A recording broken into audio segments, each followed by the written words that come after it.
ইমানদার মুসলমান ভাইরা আমার বাবাজিরা, একটি সময়ে হযরত ইমামে আযম আবু হানিফা রাহমাতুল্লাহ আলাইহি, বাবাজিরা আমার ভাইরা, আপনারা প্রত্যেকেই নাম শুনেছেন কি শুনেননি? শুনেছেন তো? যে কুইজ হচ্ছিল আর বলছিল না ইমামে আজম আবু হানিফার মতাদর্শে আমার রাসূলুল্লাহ সাল্লাল্লাহু আলাইহি ওয়াসাল্লামের কটি বিয়ে হয়েছিল, কুইজে বলছিল না? ও ভাইরা আমার বাবাজিরা, যারা হানাফি মাযহাবের লোক হবে না বাবাজি, ও ভাইরা আমার বাবাজিরা, তারা বুঝতে পারবেন যে ইমামে আযম আবু হানিফা রাহমাতুল্লাহ আলাইহি হুজুর আমার কত বড় মস্ত বড় আল্লাহওয়ালা ছিলেন। হুজুর আমার এত দামি মানুষ ছিলেন। ওই যুগে মানুষদেরকে ফতোয়া দিতেন, ফরায়েজ দিতেন, ফতোয়া ফরায়েজ দিতেন। একটি সময় হযরতে ইমামে আযম আবু হানিফার কাছে এসে একটি আলেম বলেন, একটি আলেম এসে জিজ্ঞাসা করেন, হুজুর গো, আপনি এমন একটা হুজুর ফতোয়া দিয়েছিলেন, হুজুরে এমন একটা আপনি ফতোয়া দিয়েছিলেন, আহারে যে ফতোয়াটার জন্য আহারে হুজুর আপনি এখনো পর্যন্ত চিন্তিত অবস্থায় আছি। হুজুর এখনো পর্যন্ত আপনি এমন একটা ফতোয়া দিয়েছিলেন যে ফতোয়ার মাধ্যমে হুজুর আপনি এমন চিন্তিত অবস্থায় হয়ে আছেন। বললেন, হ্যাঁ বাবা, শুনে নাও, জেনে নাও বাবা, আমি তোমাদের কাছে বলে দিই, জানিয়ে দিই, আমার জীবনে বড় বড় প্রশ্নের সম্মুখীন হয়ে এসেছে বাবা। আমি এই ফতোয়াটা দিয়ে আমি চিন্তিত অবস্থায় আছি, বড় বড় প্রশ্নের উত্তরটা দিয়ে দিয়েছি বাবা।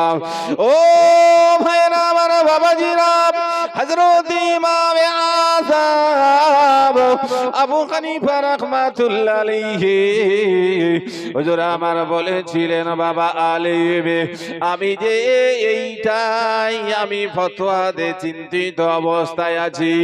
গ্রামে একজন নওজোয়ান যুবতী, আহারে বিবাহিত মহিলা ইন্তেকাল করেছিল, মারা গিয়েছিল, ইন্তেকাল করেছিলেন। বলুন ইন্না লিল্লাহি ওয়া ইন্না ইলাইহি রাজিউন।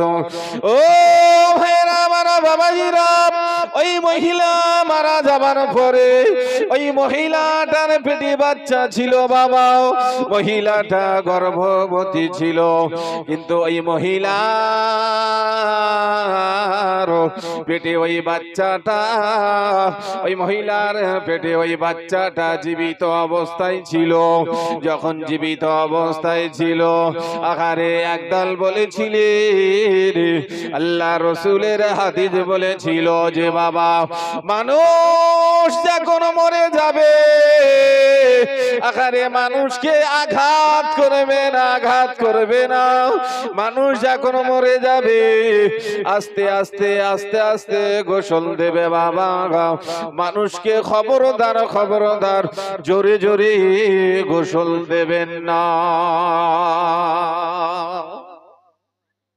যখন কোন ব্যক্তি মারা যায়, ইন্তেকাল করে, সে মানুষটার কি জোরে জোরে কি গোসল দেওয়া হয় বাপ? কিন্তু ওই মহিলাটা মারা গিয়েছে, মহিলাটার পেটে বাচ্চা, বাচ্চাটা আছে জীবিত, মহিলাটা ইন্তেকাল করেছেন। তাহলে সেই মহিলাটার কি করবে? বাচ্চা স্বামীর দিয়ে দেবে নাকি না বাচ্চাটা বার করে তারপরে কবরস্থ করবে, মাটি দেবে বাপ? হযরতে এটাই নিয়ে গ্রামের চিন্তিত হয়ে পড়লেন যে কি ব্যাপার, কি করব। দুটো দল হয়ে গেল, দুটো মতাদর্শ হয়ে গেল। একদল বলছে না,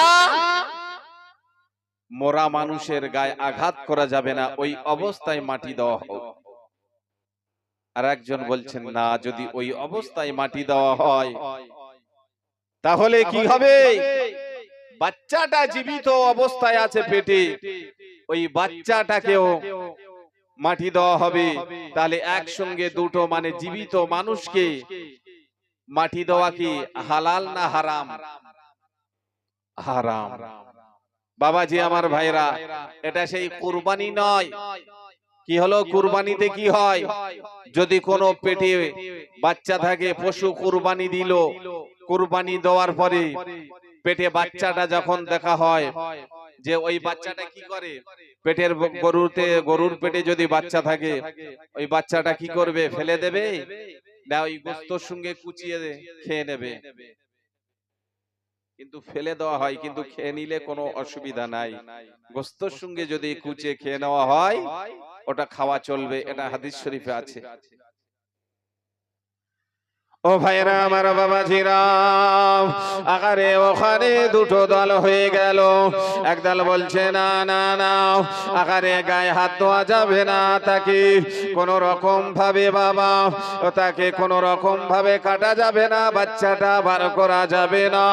আর একটা দল হয়ে গেল যে না, তাকে বাবা মাটি দেওয়া যাবে না। ও ভাইরা আমার, বাবাজিরা, আমার সোনার মানিকেরা, আকারে দেখতে পাওয়া গেল ওই সময় তখন জামানার বড় ইমাম, ওই ইমামে আজম আবু হানিফা রাহমাতুল্লাহ আলাইহি,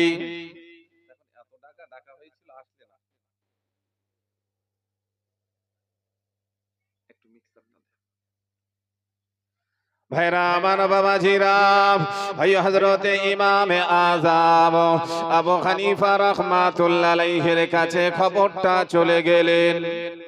ইমামে আযম আবু হানিফা রাহমাতুল্লাহ আলাইহির কাছে খবরটা চলে যাবার পরে ইমামে আযম আবু হানিফা রাহমাতুল্লাহ আলাইহি হুজুর আমার আসলেন। আসার পরে বলে দিয়েছিলেন, আল্লাহ নবী বলেছিল মরা মানুষকে বাবা গায়ে তোমরা হাত দিও না, মরা মানুষকে তোমরা অস্ত্র পাচার করো না, মরা মানুষকে তোমরা বাবা কেটো না।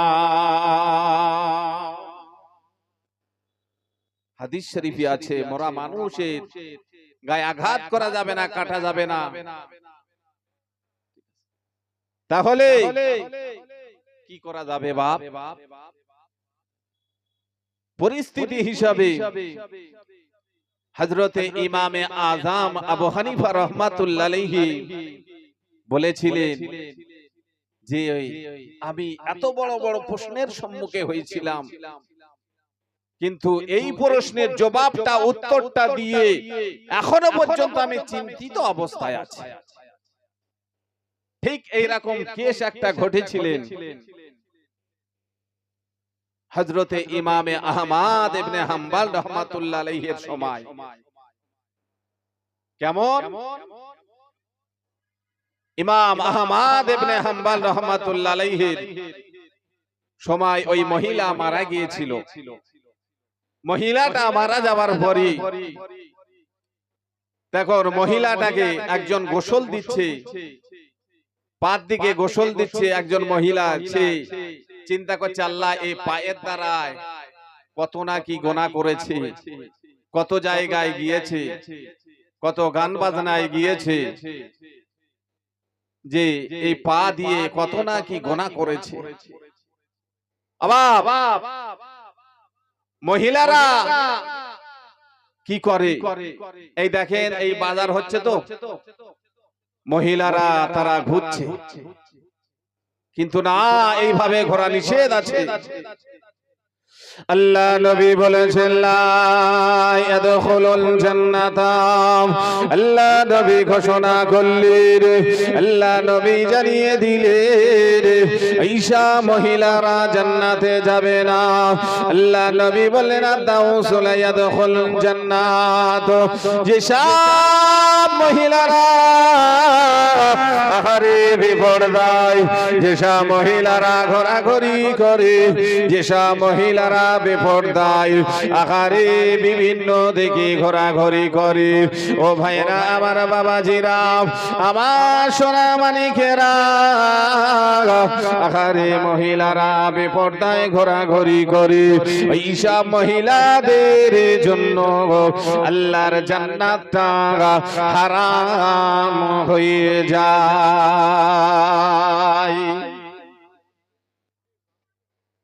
আজ যে সব মহিলারা আহারে বাজার ঘাটে ঘোরাঘুরি করি, বাজার ঘাটে ঘোরাঘুরি করার পরেতে ও ভাইরা আমার বাবাজিরা আমার সোনার মানিকেরা শুনে রেখে দেন, জেনে রেখে দেন, ওই সব মহিলারা যারা বাজার ঘাটে ঘোরাঘুরি করবি ওদের জন্য আমার আল্লাহ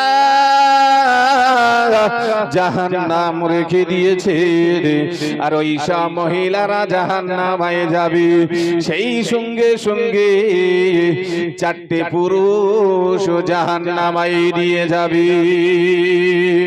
ও ভাইরা আমার বাবাজিরা আমার সোনা মানিকেরা, ওই সব মহিলাদের যদি ওদের বাপ যদি থাকে, ওদের বাপ যদি না মানা করি ওদের আব্বাও যাবে জাহান্নামায়। ও ভাইরা বাবাজিরা যদি আপনাদের মেয়ে বাজারেতে যদি ঘোরাঘুরি করি তাহলে আপনাদের মেয়েদেরকে দিয়ে আল্লাহ রাস্তাতে বাড়িতে পাঠিয়ে দেন, পর্দার আড়ালে চলে যেতে বলে।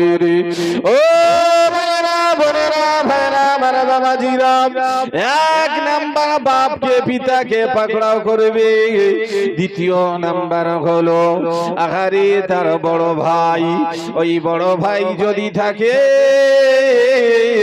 বড় ভাই যদি তার মানা যদি না করি, বড় ভাই যদি তাকে যদি গার্ড যদি না করি, ওই বোনটার জন্য ওই বড় ভাইটা আর যেতে হবে জাহান্নামায়।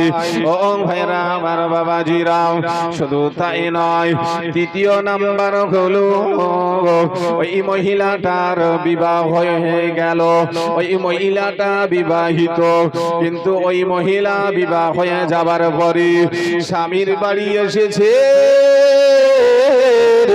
আসার পরেতে আকারে স্বামীর বাড়ি এসে জলসাইতে দোকানে দোকানে ঘোরাঘুরি করে এই ছেলের সঙ্গে গল্প করি, ওই ছেলের সঙ্গে গল্প করি, ওই স্বামীটার কেউ জাহান্নামায় যেতে হবে। ও ভাইরা আমার বাবাজিরা, শুধু তাই নয়, ওই মহিলাটার চতুর্থ নাম্বার হলো বড় ছেলে যদি থাকে, ওই বড় ছেলেটা যদি জ্ঞান বুদ্ধিমান হয়ে যায়, মা জননী ঘোরাঘুরি করে বেপরদায়, ওই মা জননীকে যদি বাড়ির বড় ছেলে যদি না মানা করি, ওই মহিলাটার সঙ্গে ওই বড় ছেলে ও যাবে জাহান্নামায়। কজন হলো? চারজন। আব্বা, বড় ভাই, বিবাহিত হয়ে গেলে স্বামী আর বড় ছেলে, এই চারটে পুরুষ নিয়ে জাহান্নামায় যাবে। ও ভাইরা আমার বাবাজিরা, ওই মহিলাটা আখানে গোসল দেয় আর চিন্তা করে এই পা দিয়ে কত খারাপ জায়গায় গিয়েছে, কত নোংরা জায়গায় গিয়েছে। ইমামে আহমদ ইবনে হাম্বলের সময় মহিলাটা মারা গিয়েছে, পায়ের দিকে গোসল দিচ্ছে আর চিন্তা ভাবনা করছে, আবার পেটের দিকে গোসল দিচ্ছে আর চিন্তা ভাবনা করি এই পেটে কত হারাম জিনিস খেয়েছি, এই পেটে কত জেনা, কত জিনিস, কত সুদ খেয়েছে, কত ঘুষ খেয়েছি। আহারে মাথাটার কাছে এসে যখন গোসল দেয়, মাথাটার কাছে এসে গোসল দিতে দিতে আহারে চিন্তা করে এই মাথাটা কত পর পুরুষের দেখিয়েছি, এই মাথাটা না কত গোনা করেছি। আহারে যখন কপালের দিকে আসে আহারে চিন্তা করে এই কপাল দিয়ে কত টিপ দিয়েছি, এই কপাল দিয়ে কত না কত রকম সেজেছে, আহারে সাজার পরেতে কত গণনা করেছি।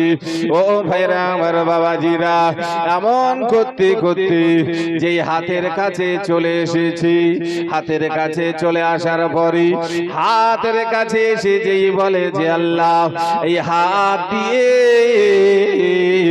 কত না কি গোনা করেছে, কত অন্যায় করেছে, কত অপরাধ করেছে, কত পাপ করেছে, কত মানুষের মেরেছি। এই হাতের দিকেতে যখন এসেছি, আসার পরেতে হাতটা জীবিত মহিলা যে গোসল দিচ্ছিল মনে মনে করছিল ওই জীবিত মহিলার হাত আর মৃত মহিলার হাতটা জড়িয়ে ধরেছে আর ছাড়ে না, জড়িয়ে ধরেছে আর ছাড়ে না। আমি আগে বলেছি যে ওয়াইলুল্লি কুল্লি হুমাজাতিল লুমাজা, আল্লাহ কোরআনে বলেছে মানুষের সামনে মান সম্মান ক্ষতি করো না, মানুষের পিছনে গীবত করো না। এই মহিলাটা গোসল দিচ্ছিল, মনে মনে করছিল যে আল্লাহ কত না খারাপই কাজ করেছে, ওই মৃত মহিলার জন্য কত খারাপ মন্তব্য করেছে। ও ভাইরা আমার বাবাজিরা, আমাদের পাড়ার মানুষ মারা যায়, আল্লাহ নবী বলছে রে আকারে যদি কোনো মানুষ মারা যাবে খবরদার না না না, সেই মানুষের সম্বন্ধে কোন রকম ভাবে তার সম্বন্ধে খারাপই কথাবার্তা বলবে না।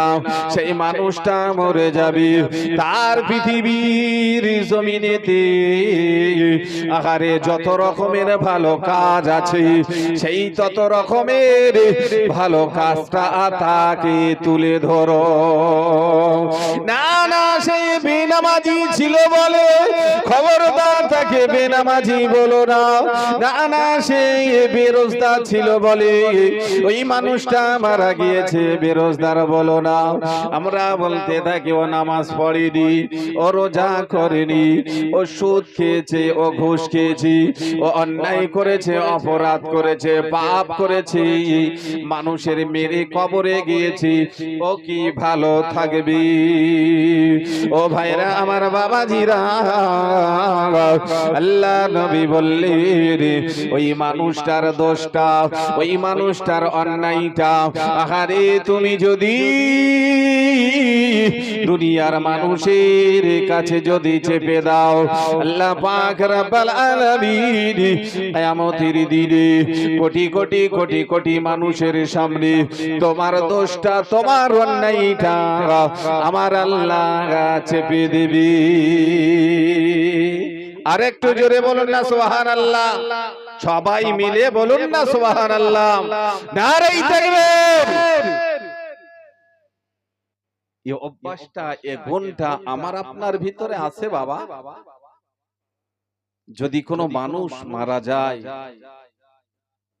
ওই মানুষের যত রকম খারাপই, কেউ অনেকেই বলে যে আল্লাহ মরে গিয়েছে, গ্রামটা ঠান্ডা আছে, বলে কি বলে না বাপ, যে আল্লাহ মারা গিয়েছে, ওর জ্বলন থেকে আমি বেঁচেছি, ও কত মানুষের অত্যাচার করে গিয়েছে। কিন্তু না, একটা মৃত মানুষের সম্বন্ধে ওসব বলা যাবে না। হ্যাঁ, তোমাকে খুব খারাপ লাগলে ডাইরেক্ট তাকে বলতে পারো, কিভাবে বলার সিস্টেম আছে, পদ্ধতি আছে। রাসূল জানিয়েছেন তাকে আলাদাভাবে ধরে নিয়ে কাছেতে বলুন যে ভাই এই কাজটা করছিস খুব খারাপ, আল্লাহর রাস্তায় ছেড়ে দে, তা না হলে আল্লাহ তোকে ছাড়বে না। ধরে আলাদা গোপন ভাবে বলতে থাকুন, না জানো তার মান সম্মানের ক্ষতি হয় বা। আর আমরা সামনাসামনি এসে বিভিন্ন রকমের এই তুই এই বলেছিস, এই করেছিস, একদম কাঁচা মেরে তার সঙ্গে দেখে যা বাবা ঝগড়া আর মারামারি। মাশাআল্লাহ আপনাদের এদিকে হয় না, যা হয় আমাদের ওই সাইডে বলো। এদিককার মানুষেরা ভালো, আল্লাহ ওয়ালা মানুষ, বসিরহাট আল্লামা হুজুরের কিতাব পড়ে ভালো বাবাজি আমার ভাইরা। তাহলে আমি আপনাদের কাছে যে কথা বলতে চাচ্ছিলাম, যে একজন মানুষ ইন্তেকাল করেছেন, তার বিরুদ্ধে মন্তব্য করেছে, ওই মহিলাটার হাতটা জড়িয়ে ধরেছে। আর একটা মায়ের পেটে সন্তান আছে, ওই মাটা মারা গিয়েছে, ইন্তেকাল করেছে, মহিলার পেটের বাচ্চাটা জীবিত অবস্থায় আছে। কি হবে? ইমামে আজম আবু হানিফার কাছে গিয়েছে। ওই বাচ্চাটা যখন ইমামে আজম আবু হানিফা রাহমাতুল্লাহ আলাইহির কাছে গিয়েছেন, যে বাবা কি হবে, এই সন্তানটা কি করব, ওই অবস্থায় মাটি দেব না এই সন্তানটার কি করে মায়ের পেট থেকে বার করব? ইমামে আযম আবু হানিফা রাহমাতুল্লাহ আলাইহি হুজুর আমার হাদিসটা জানেন, আহারে হাদিসটা জানেন যে মৃত মানুষের গায়েতে আঘাত করা যাবে না, মৃত মানুষের গায়ে অস্ত্রোপচার করা যাবে না। ও ভাইরা আমার, বাবাজিরা, এই সময় কি করা হবে? এই সময়তে পরিস্থিতির মাধ্যমে ইজমা কিয়াস করি, অনেকেই ইজমা এবং কিয়াস মানে না। এখন যে দল উঠেছে, এক ধরনের দল উঠেছে বাপ, তারা ইজমা কিয়াস মানে না, তারা বললেন ডাইরেক্ট হাদিস মানবো। তা ডাইরেক্ট যদি হাদিস মানিস, তা যা গে 11টা বিয়ে কর, যা চল যা 11টা বিয়ে কর। ডাইরেক্ট হাদিস মানবি মানে? কে বলছে ইজমা কিয়াস মানবো না? ও বাবাজিরা, আমার সোনার মানিকেরা, শুনে রেখে দেন, জেনে রেখে দেন, আখারে ইমামে আযম আবু হানিফা রাহমাতুল্লাহ আলাইহি হুজুর আমার ইজমা কিয়াস করে, হুজুর আমার ওই সময় পরিস্থিতির মাধ্যম দিয়ে বলে দিলেন, বলে দেওয়ার পরে দে বাবা ওই মহিলার পেটটা একজন ভালো ডাক্তার নিয়ে এসো, নামি দামি ডাক্তার নিয়ে এসো, যে ডাক্তারটা আহারে পেটটা অপারেশন করতে পারি, ওই পেটটা অপারেশন করে আহারে সেই সময় তার পেটটা ভালো রূপে আস্তে আস্তে সেলাই করে দিয়ে ওই জীবিত বাচ্চাটার বার করে নাও, বার করে দিয়ে না যেন কোন রকমের ক্ষতি হয় বাচ্চাটা না যেন ক্ষতি না হই, ওই অবস্থায় বার করে নেওয়ার ইমামে আযম আবু হানিফা রাহমাতুল্লাহ আলাইহি হুজুর আমার তিনি বলে দিয়েছে, হুজুর আমার জারিয়ে দিয়েছে যে আস্তে আস্তে বার করে নেবে। এই ফতোয়াটা দিয়েছিলেন। ফতোয়াটা দেওয়ার পরে ইমামে আযম আবু হানিফা রাহমাতুল্লাহ আলাইহি হুজুর আমার বড় চিন্তিত অবস্থায় আছে। আল্লাহ, আমি যেটা বলে দিয়েছি, যে ফতোয়াটা দিয়েছি, আল্লাহ এই ফতোয়াটার জন্য আমার আল্লাহ কি ক্ষমা করবে কিনা, ইনা মনে করে চিন্তা ভাবনা করে আল্লাহ কি হবে কি হবে।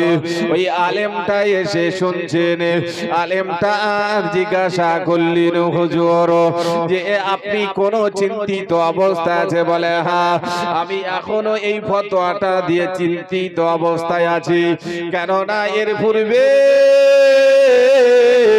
আমার বয়স যেমন অল্প ছিল, আমার বয়স যখন হালকা ছিল, আমি তখন ইমামে আযম আবু হানিফা বলে আমি উপাধি পাই না। সেই সময় আমার নাম ছিল নোমান বিন সাবিদ। আমার বয়স তখন 13 বছর বয়স ছিল। ওই ওই 13 বছর বয়সেতে সেই সময় ঘটেছিলেন একদিনকার একটা ঘটনা। সেই সময় খ্রিস্টান যাজক ছিল বাবা, ওই খ্রিস্টান যাজক আকারে পাড়ায় ঘোষণা করে দিয়েছে, ওই খ্রিস্টান যাজক মুসলমানদের বলে দিয়েছে, ওরে মুসলমানেরা আমি তোমাদেরকে বলে দিলাম, আমি তোমাদেরকে জানিয়ে দিলাম, আমি তোমাদের ইসলাম ধর্মের মধ্যে থেকে আমি 3টে প্রশ্ন করব, তোমার আল্লাহ সম্বন্ধে 3টে প্রশ্ন করব। এই আমি খ্রিস্টান যাজক বলে দিলাম, তোমরা যদি এই 3টে প্রশ্নের উত্তরটা যদি দিতে পারো তাহলে আমি তোমাদের থেকে ইসলাম কবুল করব, খ্রিস্টান ধর্ম ছেড়ে দিয়ে আমি মুসলমান হয়ে যাব। ও ভাইরা আমার, বাবাজিরা, এই সময়তে মুসলমানের হাফেজ কারি মাওলানা মুফতিরা তারা একত্রিত হয়েছে, একত্রিত হয়ে বললেন, ওগো খ্রিস্টান যাজক বলুন বলুন, খ্রিস্টান যাজক কি তোমাদের এই প্রশ্নটা কি বলুন বলুন। এই খ্রিস্টান যাজক বলে দিয়েছিল যে আমি তোমাদেরকে প্রশ্ন করব, 1 নাম্বার প্রশ্ন হলো তোমার আল্লাহ এখন কি করে, তোমার আল্লাহ এখন কোন দিকে আছে, আর তোমার আল্লাহ আগে কে ছিল। বলা যাবে ভাই একই কঠিন প্রশ্ন,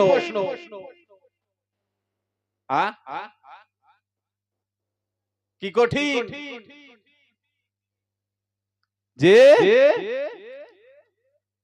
তোমার আল্লাহ এখন কি করছে, আল্লাহ এখন কোন দিকে, আর আল্লাহর আগে কে ছিল। এখন আল্লাহ কি করছে কি করে জানবো, বুঝতে পারছেন না? আর আল্লাহ এখন কোন দিকে কি করে জানবো, বাপ আল্লাহর আগে কে ছিল কি করে জানবো।